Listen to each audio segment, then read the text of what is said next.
بسم الله الرحمن الرحيم. بالنسبة لنا إن شاء الله هذا الماتش روتور تاع النيجر جونيور اللي احنا انتصرنا فيه في تونس 3-0. وكما تعرفوا خير كل معناها الافريق هي الافريق تبقى. الرحلة كانت صعيبة شوية، 10 سوايع معناها من تونس لاسطنبول معناها نيامي. الحمد لله لقينا شكون عاوننا في الظروف الصعيبة، ولاد البلاد هما توانسة.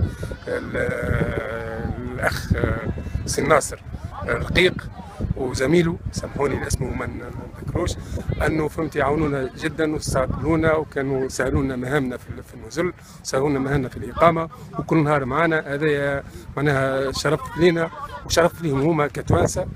والحمد لله ان شاء الله الظروف تتحسن من نهار لنهار، وان شاء الله احنا عازمين ان شاء الله باش نشرفوا تونس، وان شاء الله نعودوا بالترشح في احسن ظروف ان شاء الله.